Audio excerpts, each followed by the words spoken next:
আমি শুধু বাংলায় বলবো। হ্যাঁ,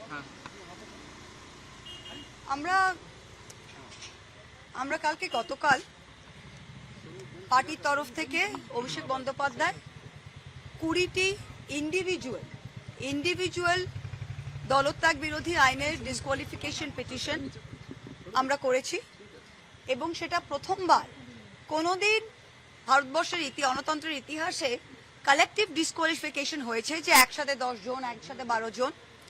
এবার প্রথমবার আমরা এই 20 জন গদ্দারকে ইন্ডিভিজুয়াল আমরা ডিসকোয়ালিফিকেশন পিটিশন, সেটা আমি কালকে গিয়ে জমা দিলাম প্রথমে।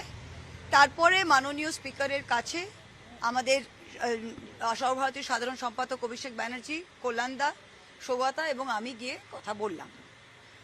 এখন পশ্চিমবঙ্গের মানুষদের, স্পেশালি আমাদের কর্মীদের মধ্যে অনেকে হয়তো বুঝতে পারছে না কি হচ্ছে। রোজ কিছু না কিছু হচ্ছে, রোজ মিডিয়ার সামনে কিছু দেখছে। আমাদের অনেক ভালো কর্মী যারা নিজের ঘাম রক্ত দিয়ে এই দলটা তৈরি করেছে। এই দলটা কোনো নেতা তৈরি করেনি, কেবল মমতা ব্যানার্জি তৈরি করেছে আর কর্মীরা তৈরি করেছে। তাই আজকে প্রত্যেকটা কর্মীদের উদ্দেশ্যে আমি বলছি, আর যে যেখানেই যাক না কেন, জেলা পরিষদ যদি যায় যাক, এমএলএ যায় যাক, এমপি যায় যাক, এরা প্রত্যেকে গাদ্দার। আমরা এদের বিরুদ্ধে দলত্যাগ বিরোধী আইন প্রয়োগ করব। কিন্তু জিনিসটা খুব সোজা। জিনিসটা কি, যে যদি আমি একজন সাংসদ, আমি একজন এমপি মহুয়া মৈত্র, আমি কৃষ্ণনগর লোকসভা কেন্দ্র থেকে তৃণমূল কংগ্রেসের টিকিটে জিতেছি, আমি 60,000 ভোটে জিতেছি এবং আমার মুখ দেখে কেউ ভোট দেয়নি, মমতা ব্যানার্জির মুখ দেখে ভোট দিয়েছে এবং আমি দলের প্রতীকে নির্বাচিত। প্রত্যেকটি সাংসদ, 28 জন সাংসদ, নুরুলদা মারা গিয়েছেন, 28 জন সাংসদই যারা রয়েছেন তারা তৃণমূল কংগ্রেসের নির্বাচিত সাংসদ, দে আর নট ইন্ডিপেন্ডেন্ট। আমাদের আসলে প্রবলেম কি, যে এটা দিদিমণিরও আমাদের আজকে বাধ্য হয়ে বলতে হচ্ছে যে আমরা যখন অনেক এমপি, সবার শিক্ষার মান তো এক হয় না, তো অনেকে নিজেরাই হয়তো কনস্টিটিউশন অফ ইন্ডিয়াটা কোনোদিন পড়েনি। তিনটে জিনিস দেখতে হবে, এক হচ্ছে আইনত দিক থেকে দেখতে হবে, 2 হচ্ছে নৈতিক দিক থেকে দেখতে হবে, আর 3 হচ্ছে রাজনৈতিক দিক থেকে দেখতে হবে। প্রথমে আমি আইনত দিক থেকে দেখি। আইনে কিন্তু এটা একদম সাদা এবং কালো। আইনটা কি? আইনটা কনস্টিটিউশন অফ ইন্ডিয়া, দেশের সংবিধান, 10th শিডিউল। সবাই আপনারা এটাকে পরিষ্কারভাবে পড়তে পারেন। 10th শিডিউলে 2টো ধারা আছে। 2(1)A, 10th শিডিউলে 2(1)A তে কি লেখা আছে, যে কেউ যদি স্বেচ্ছায়, ভলেন্টারিলি তারা যদি নিজের মেম্বারশিপটা দিয়ে দেয় তবে সে ডিসকোয়ালিফাই হবে। 20টা সাংসদ কি করেছে? 20টা সাংসদ সই করে বলেছে যে আমরা তৃণমূল কংগ্রেসের সাথে নই, আমরা এখন national citizen party of India. বলেছে কি বলেনি? তার মানে ওরা স্বেচ্ছায় বলেছে, আমরা তো কাউকে বন্দুক দেখিয়ে বলেনি। তার মানে 10th শিডিউলে 2(1)A তে এরা ডিসকোয়ালিফাই হচ্ছে। সেকেন্ড কি, 10th শিডিউলের 4 নম্বর ধারায় কি লেখা আছে, যে মার্জার, ওরা বলছে আমরা মার্জার করছি। মার্জার মানে একত্রিত হওয়া।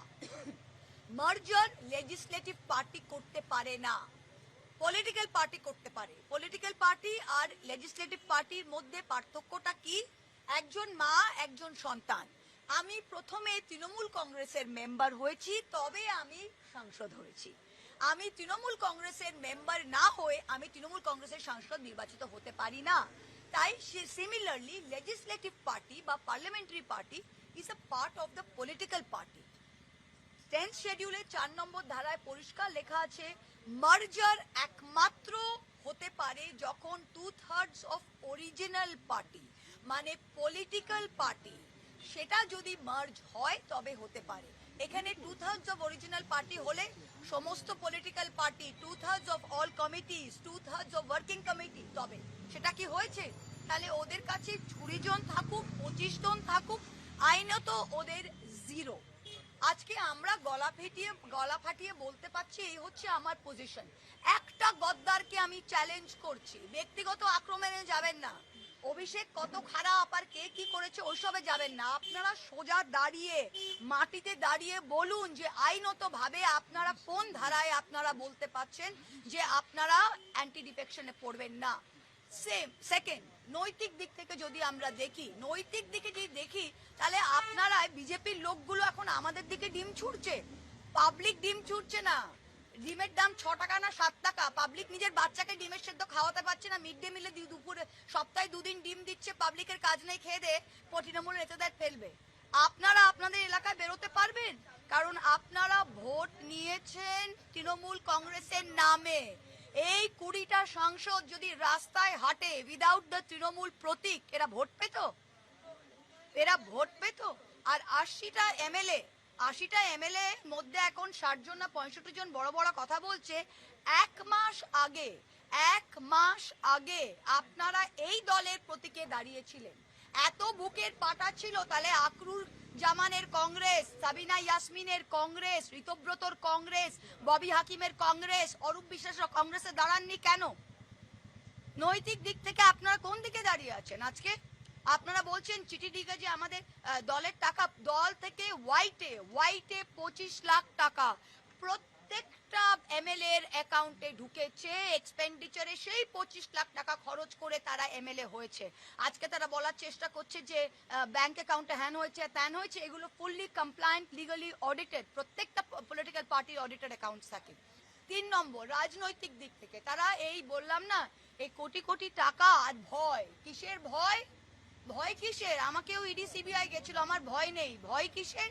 ভয় হচ্ছে নিজের সম্পত্তি বাঁচাবো, ভয় হচ্ছে আমার আলামিন মিশনে স্টেক আছে সেটা বাঁচাবো, ভয় হচ্ছে আমার ক্যারিয়ার শেষ, কোন কালে আমি অভিনেত্রী ছিলাম সেটা শেষ, কোথায় 2-3টে শো আছে সেগুলো ক্যান্সেল হবে। ভয় কিসের? বড়দায় আমি ইললিগালি জমি দখল করেছি, হাইকোর্ট আমায় ডান্ডা মারছে, সেগুলো ভয়। ভয় কিসে? নিজের পাপের ভয়। তা আজকে নিজের পাপের ভয় আর টাকা খাওয়ার জন্য গেছে। আমি লিখে দিতে পারছি যে এদের যদি এইটুকু রাজনৈতিক বা নৈতিক সেন্স থাকে, তৃণমূল কংগ্রেস পছন্দ নয়, নো প্রবলেম। অভিষেক পছন্দ নয়, নো প্রবলেম। মমতাদি কথা শোনে না আপনার, খুব ভালো। বাসুনিয়া সাহেব আপনাকে কোনো অসিত মাল বলছে, আমায় কোনোদিন মমতাদি ডাকেনি। আল্লাদি 2বার এমএলএ এমপি হলেন মমতাদির মুখ না দেখেই। তা যান না, নিজের মুখে একবার লড়ে দেখান না। বাসুনিয়ার বউ নিজে এমএলএ, সে এমপি, সে বলছে আমার সাথে ডিসকাশন হয়নি। ডিসকাশন হয়নি তোর বউকে কি আমরা রাস্তা থেকে তুলে টিকিট দিলাম যে তোর সাথে ডিসকাশন হয়নি? মানে এগুলো যুক্তিহীন কথাবার্তা। আর আমি কর্মীদের বলছি, এদের যেতে দিন। প্রত্যেকটা জেলা পরিষদ, আজকে নদিয়া জেলা পরিষদ ওরা অনাস্থা আনছে, আমি বলছি ফেলতে দাও জেলা পরিষদ, 1 পয়সা দেব না। 10 জন এসে তারা জেলা পরিষদ, এদের আমরা জিতিয়েছি, কর্মীরা জিতিয়েছে। আজকে জেলা পরিষদের নির্বাচিত সদস্যরা বলছে আমাকে 10 লাখ টাকা দিন, আমি অনেস্ত বুড়িয়ে দেবো। দরকার নেই, ফেলে দাও, দরকার নেই, ইস্পার উস্পার হোক। আমরা 5 জন দাঁড়িয়ে থাকবো, কিন্তু এই দলকে আমরা তুলবো। বাংলার 2,60,00,000 ভোটার ভোট দিয়েছে বিজেপি বিরোধী ভোট। তারা বিজেপিকেও ভোট দিতে পারতো, দেয়নি, আমাদের দিয়েছে। সেই ভোটটা মমতা ব্যানার্জির ভোট, তৃণমূল কংগ্রেসের কর্মীদের রক্তের ভোট। এই ভোটটা কোনো মেম্বার যদি ভাগতে চায় ভাগো। নতিডাঙ্গা 1 পঞ্চায়েতে আপনারা পঞ্চায়েত ফেলবেন, ফেলেন। এই দুটো চোর মেম্বারকে নিয়ে ভোট চাইতেও যেতে পারছি না, ফেলেন। জেলা পরিষদ ফেলবেন, ফেলেন। যে যাবার যান, কর্মী থাকবে, কর্মী তৈরি করেছে, আর মমতা ব্যানার্জি থাকবে। আর আমরা যদি 7-8 জনও থাকি, আমরা কিন্তু বিজেপিকে ফিনিশ করে আমাদের দেশটাকে বাঁচাবো। এইটাই আজকে আমাদের বলার আছে। महुआ आपने बोला कि दल त्याग कानून का इस्तेमाल करेंगे। Yes. वो जो 20 हम लोग ऑलरेडी डिस्क्वालिफिकेशन पिटीशन दे दिया है। और क्या प्रोसेस है इसका, थोड़ा बता प्रोसेस बहुत सिंपल है। देखिए, डिस्क्वालिफिकेशन पिटीशन नॉर्मली ये ग्रुप से एक साथ करते हैं, हम लोग इंडिविजुअली किया है। मिताली बाग के ऊपर किया है, शताब्दी राय के ऊपर किया है। हर केस में हम लोग ने एग्जाम्पल दिया है कि ये वॉलंटरली कहा है कि हम तृणमूल कांग्रेस के साथ जुड़े नहीं चाहते हैं। दैट मीन्स 10th शेड्यूल का 2(1) में ये डिस्क्वालीफाई होता है, प्लस ये 4 में 10th शेड्यूल का पार्ट 4 में ये खुद ही बोला है कि हम क्या नेशनल क्या पार्टी है, जो पार्टी का नाम ही नहीं जानता है, उस एनसीपी पार्टी के साथ हम जुड़ेंगे। तो अब मर्जर तो आप लेजिस्लेटिव पार्टी कर ही नहीं सकते, तो आप पॉलिटिकल पार्टी तो हुआ नहीं है मर्जर हमारा। तो ये दोनों में इनका जाता है। अभी क्या कर सकता है, अभी हमने स्पीकर को दिया है। अब आपको पता है हमारा देश का कानून एक चीज है और उसका इम्प्लीमेंटेशन, उसका एग्जीक्यूशन और एक चीज है। तो अभी स्पीकर अगर जैसे सुनवाई ना करे, 3 महीना रखेगा, 6 महीना रखेगा, जो भी रखेगा, हम लोग ने क्लियर कह दिया है कि इन लोग तृणमूल का पार्ट है, इनको अगर छोड़ना है तो ये डिस्क्वालीफाई हो, ये रिजाइन करे और जीत के आए। बीजेपी का एनडीए को इनको सपोर्ट करना है। कल रचना बैनर्जी खड़ी होकर कह रही है कि ममता बनर्जी के साथ कोई दुश्मनी नहीं है। दुश्मनी क्यों होगी भैया, आपको तो टिकट दी है। अभी कह रही है कि मुझे एक पार्टी के साथ काम करना है, तो आप बीजेपी के साथ खुल्लम खुल्ला काम कीजिए ना, कौन रोका है आपको? आप रिजाइन कीजिए, बीजेपी से टिकट लीजिए, जीत के आइए हुगली से, किसने रोका है? मुर्शिदाबाद में खलीलुल साहब को हम कहते हैं आप जाइए बीजेपी में, जीत के आइए। अबू ताहिर साहब से कहते हैं क्या खुल्लम खुल्ला कीजिए। हम तृणमूल कांग्रेस कर रहे हैं भैया, खुल्लम खुल्लम करते हैं, मरते दम तक करेंगे। कोई रहे कोई ना रहे, हम करेंगे। जिसको रहना है रहे, जिसको नहीं रहना है भाड़ में जाओ। बंगाल की जनता ने 2 करोड़ 60 लाख वोट हमें दिया है और जनता हमें अंडे फेंकने नहीं आ रही है। बीजेपी के 4 बदमाश आ रहे, ये कितना दिन इनका दम है हम भी देखेंगे, ठीक है? अकाउंट फ्रीज जो किया गया उसको लेकर क्या बोलेंगे? अब देखिए ये पार्टी का इंटरनल मैटर है, हम लोग को जो करना है हम लोग करेंगे। पर हम एक ही चीज हमको बताना चाहते हैं कि जिसने कंप्लेन किया है वो तो आप लोग देखा है FIR, हम और कुछ नहीं बताएंगे। उन्होंने आप वेबसाइट में, इलेक्शन कमीशन का वेबसाइट में हर कैंडिडेट का एक्सपेंस अकाउंट, MP MLA जब अकाउंट हो जाता है ना तो एक्सपेंस का भरना पड़ता है, क्योंकि अगर आप एक्सपेंस नहीं भरे तो आप डिस्क्वालीफाई भी हो सकते हैं। तो हर MLA, जो ऋतव्रतो बोलिए, संदीपन बोलिए, सब MLA का आप एक्सपेंस अकाउंट अगर आप इलेक्शन कमीशन का वेबसाइट में देखिएगा तो वहां पे एब्स्ट्रैक्ट में source of funds, bank transfer, RTGS, all India Trinamool Congress 25 lakh लिखा हुआ है। उन लोग का किसी का टोटल एक्सपेंडिचर 26 लाख है, किसी का 27 लाख है। भैया 27 लाख खर्च करके आप इलेक्शन जीते और 25 लाख आपको व्हाइट में तृणमूल कांग्रेस ऑडिटेड फंड से दिया और आप अभी भाषण दे रहे हैं। हाँ, अगर आप प्रोसीड्स ऑफ क्राइम से जीते हो तो रिजाइन करो भैया, खुद का दुकान खोलो और उस पैसा से जाओ लड़ो। लेकिन वो लोग रिजाइन नहीं कर रहे, उनका रिजाइन नहीं, क्योंकि उनका शर्म नहीं है, उनको यहाँ से भी खाना है और वहाँ से भी खाना है भाई। रिजाइन करे, रिजाइन करके जीत के आएंगे और बीजेपी उनको टिकट देगा। वो तो हर बीजेपी आदमी को, देखिए बीजेपी ने साफ कर दिया हमको तृणमूलीकरण नहीं करना है। बीजेपी जिस MLAs को, जिस जिला परिषद को, जिस पंचायत को इतना दिन चोर चोर चोर चोर बोला, अगर आज तो उनके साथ ही वो घर में बैठ रहे, उनके साथ ही एक थाली में खा रहे, तो कल अगर रचना बैनर्जी को ले, शताब्दी राय को ले, काकोली को ले, तो उनके अगेंस्ट में जो बीजेपी खड़ा हुआ था उसको तो टिकट डिनाई करके इनको टिकट देना पड़ेगा। तो अपना संगठन कैसे चलाएगा? तो बीजेपी इनको लिया है 2 साल इनको ये डीलिमिटेशन बिल पास करने के लिए। वो अब अभी बहुत डेस्परेट हो गया है डीलिमिटेशन बिल पास करने के लिए। जब डीलिमिटेशन बिल अगर हो सके, खुदा ना खास्ता अगर कर सके, करेंगे, उसको जैसा लिया है वैसा फेंकेंगे। ना हमारे टिकट में कभी जीत सकेंगे, ना बीजेपी उनको कभी टिकट देगा। There political career is finish. Definitely हम लोग लेके देखिए, disqualification is black and white, ये आप भी समझ सकते हैं। The disqualification act, the anti defection is very clear. 10th schedule Indian constitution, Section 21A, Section 4. Plus, there is a very big Supreme Court judgment in the Shiv Sena case, Subhas Desai versus Principal Secretary Government of Maharashtra, which is a very recent case, जिसमें बहुत clearly बोला गया है कि political party और legislative party अलग है और legislative party without the political party कोई अलग ना कोई group हो सकता है ना हम अलग बैठेंगे। अलग भैया क्या भैया, वेजिटेरियन नॉन वेजिटेरियन सेक्शन है क्या शादी बाड़ी में कि आज आप शनिवार है आप वेजिटेरियन, आप वहाँ वेजिटेरियन बैठ जाए? ये क्या बात है क्या?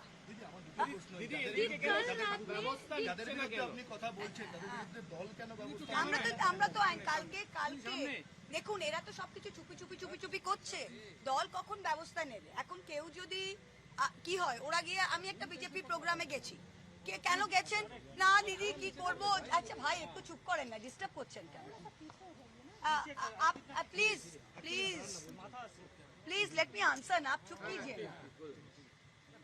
আমাকে আপনি জিজ্ঞেস করলেন যে দল কেন ব্যবস্থা নিচ্ছে না। আচ্ছা একজন আজকে, এরা তো কিছু খুললাম খুললে তো চোর ডাকাতের দল, এরা তো খুললাম খুল্লা কিছু করছে না।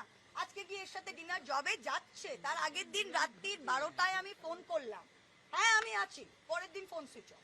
তো এদের তো কোনো মানে ওপেনলি আমরা যেরকম ছাতি ফাটিয়ে করছি, ওরা তো ওপেনলি করছে না। আমরা আজকে গেছি, আমি যেরকম জিজ্ঞেস করলাম জেপি সাহেব আপনি এখানে গেছেন কেন? আরে কি করবো, ভিডিও ডেকেছিল, চাপ দিয়েছিল, গেছিলাম। বুঝতে পারলে? তো এগুলোর বিরুদ্ধে তো আপনি পথ নিতে পারেন না। যখন ব্ল্যাক এন্ড হোয়াইট, যখন ওরা স্পিকারকে চিঠি লিখে ওপেনলি বললো যে আমরা 20 জন এনসিপিআই তে যোগ দিচ্ছি, তখন তার দুদিনের মধ্যে আমরা কিন্তু ডিসকোয়ালিফিকেশনটা মুভ করেছি। मैम कल एयरपोर्ट के बाहर जो हुआ है उसको लेकर आपने आरोप लगाया है कि मर्डर करने की कोशिश की जा रही एक है। बंदा वहाँ पर था जिसने रिवॉल्वर आप लोग देखिए, हम तो इंटरनेट में देखे, ये तो आप देख ही रहे हैं, ये तो देख ही रहे हैं आप लोग कि रिवॉल्वर उसके पास था। और कोई एयरपोर्ट से आ रहा, आज हम एयरपोर्ट से आए, सोनू आप भी दिल्ली जाते आते आप सब एयरपोर्ट से आए। अच्छा, airport is a secure place, yes or no? How can anyone in the presence of CRPF enter the airport with any sort of arms and ammunition? Whose responsibility is it?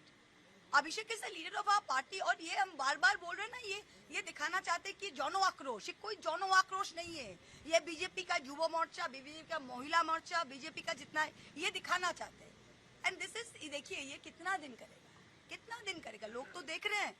This is jungle law, this is break down of law and order. इतना दिन उन लोग तृणमूल को बोलते थे कि तृणमूल ये किया, तृणमूल क्यों क्या, आज वो जो कर रहे हैं वो तो सबको ही देख रहा है। Of course they have done it. PM Delhi Kolkata में কাকুলি ঘোষ দস্তিদার আজকে বলেছেন যে তাদের বিরুদ্ধে একটা অভিযোগ তোলা হচ্ছে, তারা নাকি 4 কোটি টাকা 5 কোটি টাকা নিয়ে তারা ভালোবাসে তারা গেছে, আইনের দ্বারস্থ আজ হবেন। নিশ্চয়ই হবে। আমি ইনভাইট করছি, ওরা ভালোবাসায় গেছে। যেই এমপিরা গত 2 বছর আগে এই দলের সিম্বলে, এই দলের ফান্ডসে, এই মমতা ব্যানার্জির মুখে এসে যারা গত 2 বছরে নিজের সাংসদ, নতুন কয়েকজন হয়েছে, ফার্স্ট টাইম এমপি হয়েছে, 14 গোষ্ঠী থেকে এমপি হতো না, মমতা ব্যানার্জির দৌলতে হয়েছে। এমপির যত সুযোগ সুবিধা সবকিছু নিয়েছে। কেউ আছে যে কোনোদিন পলিটিক্সও করেনি, এমনও লোক হয়েছে যারা এমপি হয়েছে, কোনোদিন পলিটিক্স, দলের ভালো 4টে কর্মীকে কেটে তাদের টিকিট দেওয়া হয়েছে। তারা আজকে তারা দাঁড়িয়ে বলুন যে কোন কারণে তারা এনডিএ কে সাপোর্ট করছে, কোন কারণে। কারণ 1 মাস আগে অবধি যখন আমরা বিধানসভা নির্বাচন চলছিলাম, তখনও তাদের প্রবলেম ছিল, যদি অভিষেক ইজ দ্য প্রবলেম বা দল ইজ দ্য প্রবলেম, তাহলে 1 মাস আগেও সেটা প্রযোজ্য ছিল। তাহলে এই এমপি গুলো 1 মাস আগে অবধি তারা কিন্তু গলা ফাটিয়ে বাজেট সেশনে ঝগড়া করতো যে আমি বলবো দলের হয়ে। তারা হেলিকপ্টারে করে, আমি প্রচার করেছি রিক্সায় করে, বোলেরো গাড়িতে, হেলিকপ্টারে করে তারা দলের টাকায় প্রচার করেছে। তারা আজকে আমাদের নীতি শেখাবে কেন? আইনত দ্বারস্থ হন না কেন? What is the problem? Ma'am PM Kolkata में है, बहुत भरा बोला हमको पीएम के बारे में मत बोलिए बाबा, पीएम अपने बारे में ही बोलिएगा, और पीएम को बोलिएगा आज कोलकाता से बड़ा बहुत इश्यूज चल रहा है सारा देश में, जो चल रहा है नीट के साथ जो हुआ है, बंगाल में 22 लाख, हमारा ऑल ओवर इंडिया 23 लाख जो who have been hit by NEET. आज नीट में ऐसा हो रहा है कि एनआईए को यूज करके, टेलीग्राम को बंद करा के आज नीट परीक्षा लेना पड़ रहा है इस देश में। ये हालत हुई है। And look at what has happened. ये पाकिस्तान को आप लोग बोलते थे पाकिस्तान फेल्ड स्टेट है, पाकिस्तान फेल्ड स्टेट है। आप जाके इजराइल के साथ कोई वेक सा मेडल ले रहे, और आज पाकिस्तान ट्रम्प के साथ बैठ के आज बड़ा डिप्लोमेट बन गए। हम लोग कहाँ हैं? Where is our foreign policy? देखिए, प्रधानमंत्री को आके योगा करे हमारे देश में, हम बहुत खुश है। योगा सबको करना चाहिए, और बंगाल में तारकेश्वर जैसी सुंदर जगह में आके योगा कर रहे, हम उससे डबल खुश है। पर योगा करना उनका काम नहीं है। उनका काम है देश का विदेश नीति संभालना, उनका काम है देश का इकोनॉमी संभालना, उनका काम है देश के फ्यूचर जनरेशंस का जो एजुकेशन पॉलिसी है उनको संभालना। तो पहले वो सब काम करे, फिर योगा, कार्डियो, डम्बेल सब कुछ करिए। ट्रम्प क्या बोला? He is got a killer instinct. आप इसको क्या कहते हैं? Killer instinct. आपको क्या कहते हैं? He is a killer, he looks soft but is a soft. तो आपको ये क्या लगा? आपको ये तारीफ लगा? हम लोग नॉन अलाइन मूवमेंट से आए हैं। हमारा प्रधानमंत्री को आज कोई बोले कि वो किलर है, आपको कैसा लगा? मुझे तो ये कॉम्प्लीमेंट नहीं लगा। थैंक यू जी, बस हो गया।